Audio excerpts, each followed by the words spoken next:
Maayong hapon sa tanan. God is good all the time. Okay, we will make the sign of the cross together in the name of the Father and of the Son and of the Holy Spirit. Amen. The Father is the planner. The Son is the lover. The Holy Spirit is sanctifier. In the name of the Father, and of the Son, and of the Holy Spirit. Amen. Lord, we thank you. Hinay man kayo, wa man sikaon siguro pero ito no.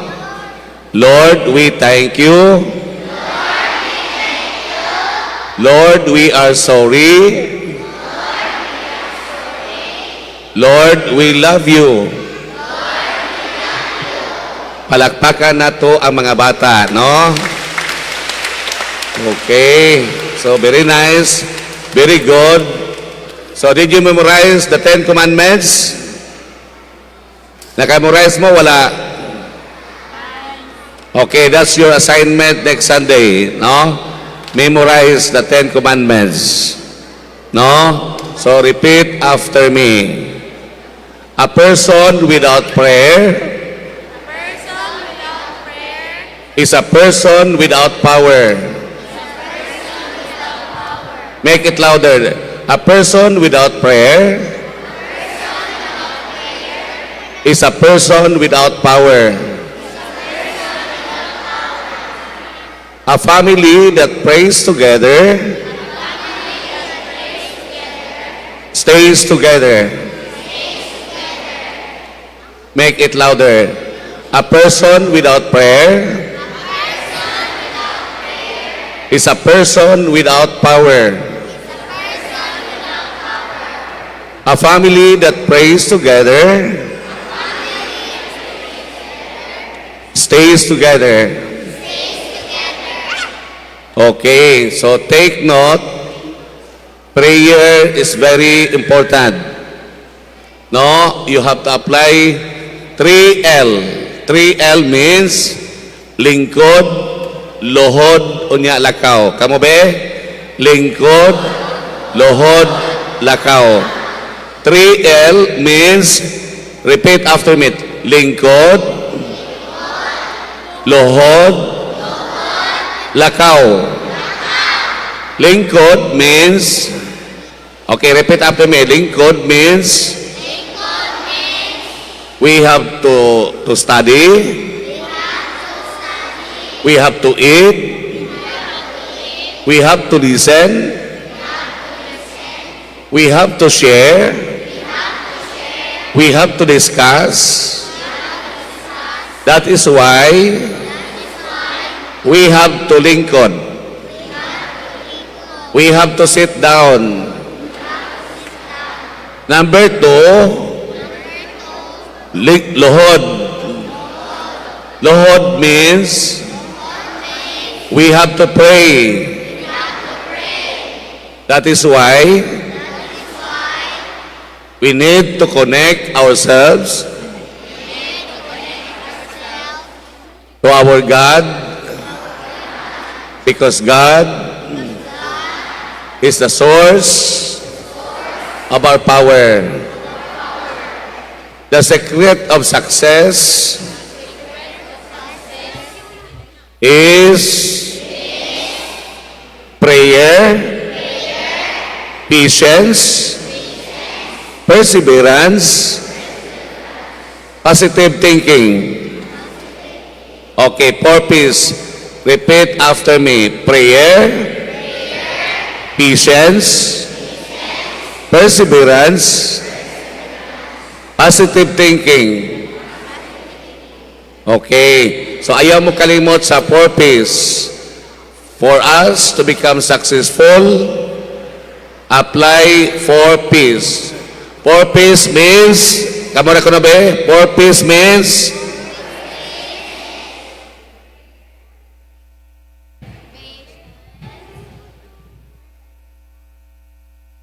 Di mo kay snack lagi ron. Lagi, sige.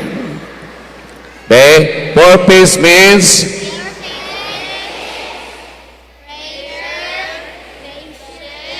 wala gyud, no? Snack lagi gunahon na ini ron. No? Prayer means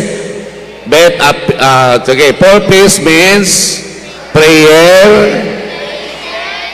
patience, perseverance, positive thinking. Otro ka mo be? Purpose means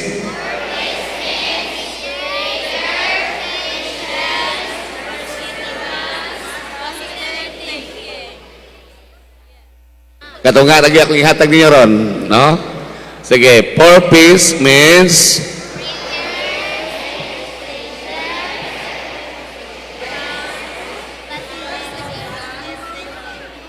okay, repeat after me. Ako, apel ko para kusog ha. Purpose means prayer, patience, perseverance, positive thinking. That's the secret of a successful family. Okay, do good. Repeat after me. Do good. Be good. Stay good. God is the highest good. To the good, I am good.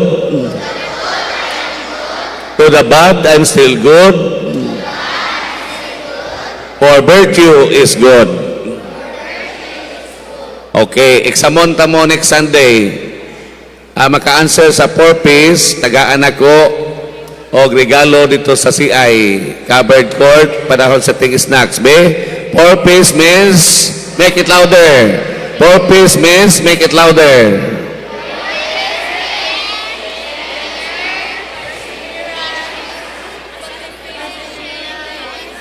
Okay, otro. Purpose means prayer, patience, perseverance, positive thinking. A person without prayer is a person without power. A family that prays together stays together. Limang bagsak para sa atong mamag papabe. 1, 2, 3, 4, 5. Limang bagsak para sa mga lulog lula. 1, 2, 3, 4, 5. Limang bagsak para sa mga sisters, mga madre. 1, 2, 3, 4, 5. Ang atong pari nga nagmisa karon, repeat after me. Father Charles Genko SBD. Okay, si Father Charles mauli na karon. Uban mi mananghid bilin niyo musakay mig barko ato mi sa Cebu, no? So, kamoy mabilin din he. O kamoy mabilin din he, behave mo ha. Behave dili. Okay, ang buotang bata, behave dili.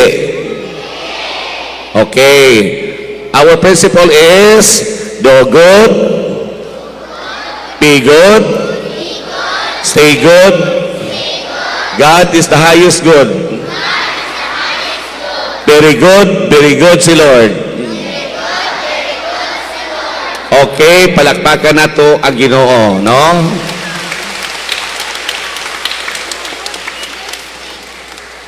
Palihog manindog.